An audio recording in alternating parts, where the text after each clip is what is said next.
We continue now at the top of Daf Nun Aleph from Meseches Zevachim. This is Zevachim Daf 59a. On the previous summit, the Gemara brought a brisa to show that Rabbi Yossi Haglili holds the Mizbeach was entirely in the north of the Azara. In the brisa, Rabbi Yossi Haglili says that one pasuk says that the key or the basin is placed between the Mizbeach and the Ohel Moed, and there's another pasuk which says Mizbach Ha'olah V'gomer. It says Mizbach Ha'olah.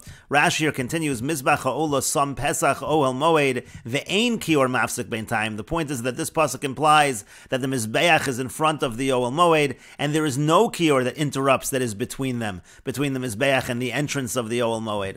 Lamarta Mishnei HaMikros Halala, we learn from these two psukim, Shetzorech litno kol ma sheyachol lekarvo ba'avir shebein Mizbeach Ohel Moed. You have to try as much as possible to put the kior, to put the basin in that area between the Mizbeach and the Ohel Moed. Uvilvad shelo yehi mafsik bein Mizbeach u'lepesach. The only consideration is that it should not interrupt, it should not be between the Mizbeach and the actual entrance of the Heichal of the Ohel Moed. That's what we understand from these two psukim. As the brisa continues, Mizbeach bepesach Ohel Moed, it's the Mizbeach that's by the entrance of the Ohel Moed, velo kior bepesach Ohel Moed, and the kior, the basin, is not by the entrance of the Ohel Moed, so essentially the kior has to be between the Mizbeach and the wall of the Heichal, but the kior should not be in front of the Pesach Heichal, it shouldn't be in front of the entrance to the Heichal, the entrance to the Ohel Moed. And so the brisa continues, Heicha hayonosno. So where was the kior placed? Bein ha'ulam v'la mizbeach. It was between the ulam and the mizbeach. Moshuch kimo klape hadarm. But it was drawn a little to the south. The point is, it was drawn a little to the south, away from the actual entrance of the heichal. And so the Gemara now analyzes Rabbi Yossi Haglili in the brisa. My kosavar, what exactly does Rabbi Yossi Haglili hold in terms of where the mizbeach actually was? Ikosavar kule mizbeach bedorim koi. If he holds that the entire Mizbeach is in the south, so then nukme mikosel heichol uladarim, let him put it a little bit to the south from the wall of the heichol bein ulam la Mizbeach, and it will actually be between the ulam and the Mizbeach. Meaning to say, he should have simply said that the kior is between the Mizbeach and the ulam, and that way it's not actually in front of the entrance of the heichol, it's not in front of the entrance of the Ohel Moed. V'inami kosavar kedushas heichol v'ulam chadahi, and even if he would hold that the kedusha, the sanctity of the heichol and the ulam are all one, so then you can't have it in front of the entrance of the ulam either. So nukme mikosel ulam uladaram. So then place it from the wall of the ulam a little to the south, bebein ulam la mizbeach, between the ulam and the mizbeach. And inami kosavar chetzio betzafon v'chetzio bedorim. And even if he held that the mizbeach was half in the north of the Azara and half in the south of the Azara, so nukme mikosel heichol uladaram. So again, place it from the wall of the heichol to the south, that it shouldn't be in front of the entrance, bein ulam v'la mizbeach, and it will still be between the ulam and the mizbeach. V'inami kosavar kedushas ulam v'heichol chadahi. And even if he holds the sanctity of the ulam, of the entrance hall, and the heichol are one, so it can't be in front of the entrance of the ulam either. So again, nukme mikosel ulam uladaram, place it by the wall of the ulam towards the south, bein ulam v'la mizbeach, between the ulam and the mizbeach. You always would have a simple solution. The point is, if the mizbeach was in the south of the Azara, so then you can always put the kior between the mizbeach and the wall of the heichal, or between the mizbeach and the wall of the ulam, and then you'll fulfill both of these psukim. So why is it that it seems like the brisa is saying that it's not actually standing between the mizbeach and any wall of the heichal or the wall of the ulam? It seems to be that it's between, in the sense that you have the mizbeach and then you have the kior a little closer to the heichal, but not actually between the mizbeach and the wall of the heichal, not actually between the mizbeach and the wall of the ulam. Elolav, rather is it not? Mishum de kasavar, it's cause Rabbi Yossi Haglili holds kule mizbeach betzafon. The entire mizbeach actually is in the north, and so therefore again you're not going to be able to place it in the south in any way where it actually is between the mizbeach and the wall of the heichal or the wall of the ulam. But the Gemara still continues and asks, according to Rabbi Yossi Haglili, if we're saying that the mizbeach is in the north of the Azara, why isn't the kior in the north of the Azara? Kinami mukmisla mikosel heichal uletzafon. If you place it from the wall of the heichal towards the north, havale ben ulam v'la mizbeach, it will be between the ulam and the mizbeach. Or v'nukma mikosel ulam uletzafon, or you can place it between the wall of the ulam. Let's say it's all kedusha achas.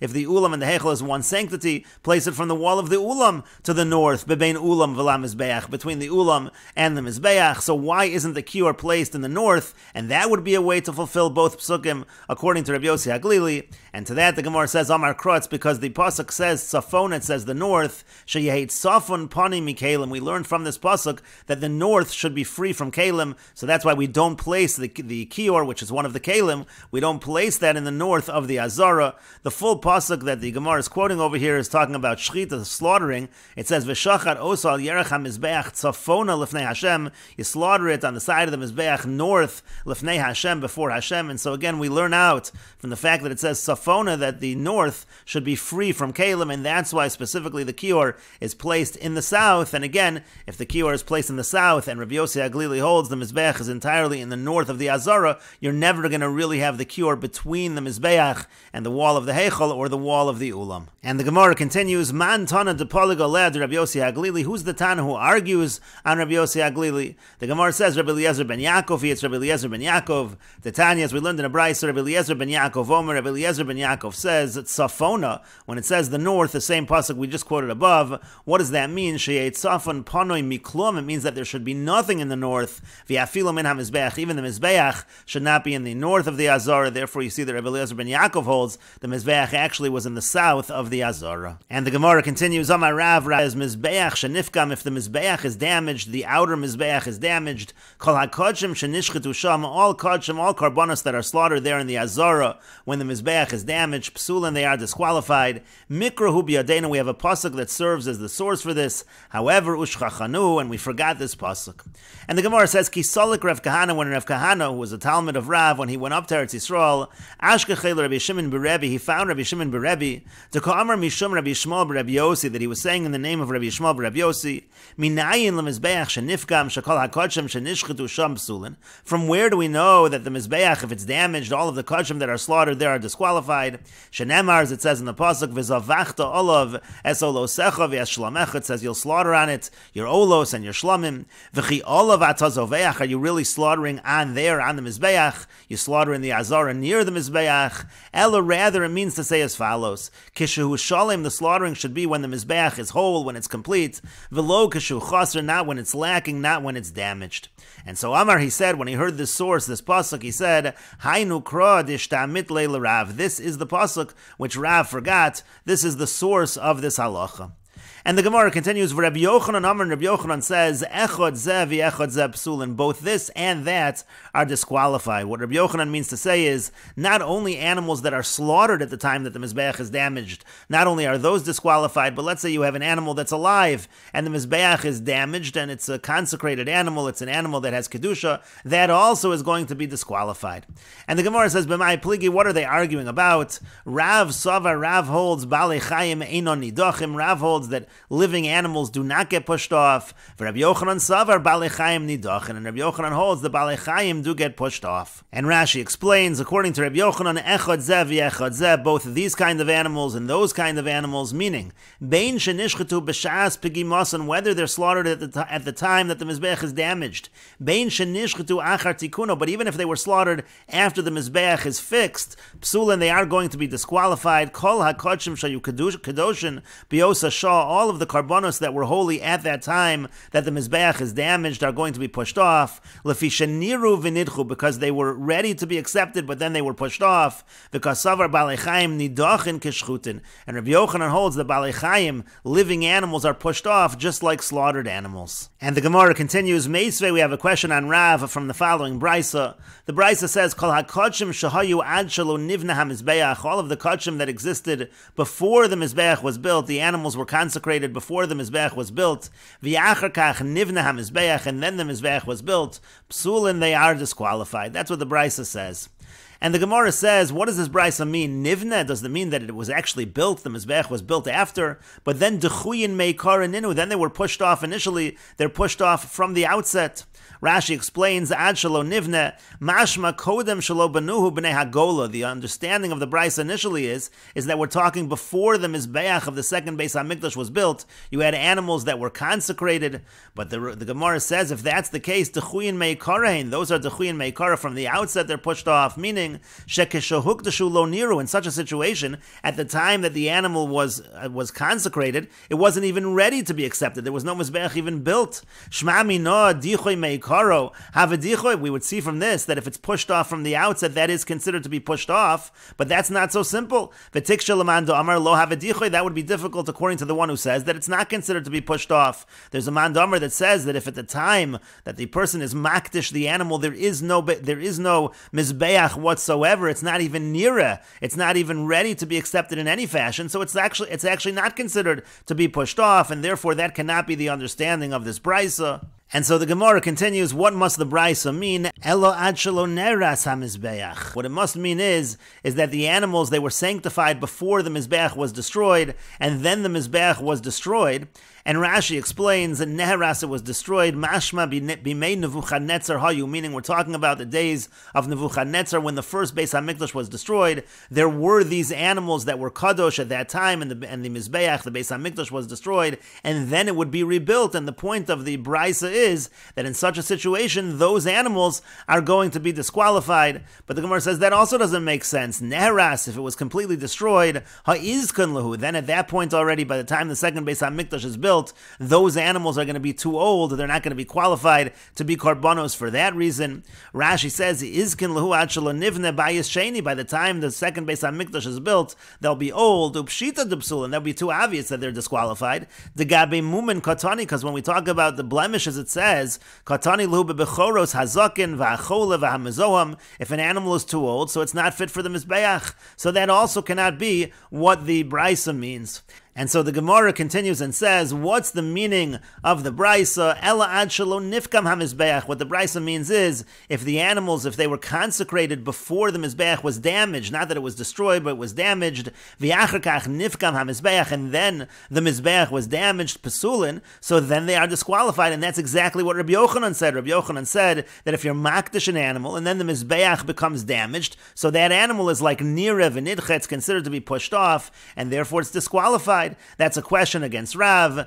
And so the Gemara continues and answers on behalf of Rav, Velo terutze kametarsis, but didn't you already answer up this brisa? Haven't you already changed words in this brisa in order to make it make sense? And so Rav will just change the brisa a little more. Ema rather say, according to Rav, shen nishchatu. What it means is, if the animals were actually slaughtered and the mizbeach becomes damaged, so then those animals, those karbanos, are going to be disqualified. That's how Rav will understand the brisa. But the Gemara continues and asks, V'ha'amar Rav Gidol amar Rav, but didn't Rav Gidol say that Rav said, Mizbeach shenekar? Let's say you have a Mizbeach that becomes uprooted. This is talking about the inner Mizbeach, but right now the Gemara is assuming that this would apply to the outer Mizbeach as well. If the inner Mizbeach is uprooted, Maktirin ketoras b'makomo, so then you're allowed to burn the incense in the place of the Mizbeach. Rashi explains, Mizbeach shenekar b'Mizbeach panimi kamairi. We're talking about the inner Mizbeach. V'kasal gadaitach. Now, right now we think, Hu adin lechitzon. This halacha would be true for the outer Mizbeach as well. And kasha derav haderav. This would be a contradiction of Rav. Diyomer le'el, because Rav said earlier, kol hakodshim shenishchetu sham psulin, that all of the kodshim, all of the karbanos that were slaughtered over there are going to be disqualified if you have a damaged Mizbeach. But apparently, the area, the location of the Mizbeach is actually fine to use as well, just like we see by the inner Mizbeach. That should be true by the outer Mizbeach. If you can burn the ketores in the place of the inner Mizbeach, so let the blood be applied by these animals, by these karbanos, let it be applied in the place of the Mizbeach. And the Gemara continues and answers, Keda'amar Rav, it's like Rav said in a different context, Moda Haya Reb Yehuda B'damim, the Reb Yehuda would admit when it comes to the blood, we are more strict. So Hachanami here also, Moda Rav B'damim. Rav also would admit when it comes to blood that we should be more strict, even though by the ketores we might be lenient when the Mizbeach is uprooted, we would not be lenient when it comes to the outer Mizbeach, when it comes to the applications of the blood. Rashi explains, Moder Reb Yehuda b'damim, Reb Yehuda would admit by blood, meaning the ba'inon mizbeach, there a mizbeach is required, the location of the mizbeach is not enough when it comes to the damim, when it comes to the application of the blood. And the Gemara continues, my Reb Yehuda, what is this opinion of Reb Yehuda, where we say that Reb Yehuda admits by blood that you need a mizbeach? The Tanya, as we learned in the following brisa, the pasuk says in Sefer Malachim, Bayomahu kidash hamelech toch hachotzer, on that day the king, it's talking about when Shlomo HaMelech was inaugurating the Beis HaMikdash, he sanctified sanctified the middle of the courtyard, ki mizbeach katan mehachil, because the mizbeach was too small from receiving all the karbanos. And the Brisa says, Devarim kechsavan divrei Reb Yehuda. Reb Yehuda understands exactly as it's written. That's how we should understand the pasuk. Amar lo Reb Yossi said to him, and Rashi explains, Devarim kechsavan means shekidesh as haritzba kula l'shem mizbeach. Shlomo HaMelech sanctified the floor of the Azara as a mizbeach, lahaktir oleh, in order to burn upon there the sacrificial portions. Levishay hamizbeach katan mehachil olos ushlamim sheikrivu lechanukas hamizbeach, because the mizbeach itself was too small from receiving the olos and the shlamim that they were offering for the inauguration of the mizbeach. V'amrinan lekamon Reb Yehuda hachi mashmakra ki mizbach avonim asher tachas mizbach hanachoshes katan haya. Again, that according to Reb Yehuda, this mizbeach, it was too small. And Amar lo Reb Yossi said to him, V'halo kvar nemar v'mizbeach shasa Moshe. Doesn't it already say by the mizbeach that Moshe made b'midbar in the midbar, shahaya ben Nov v'givon, that was in Nov and Givon? And we will continue with this discussion in the next video on Daf Nun Tes Amud Beis.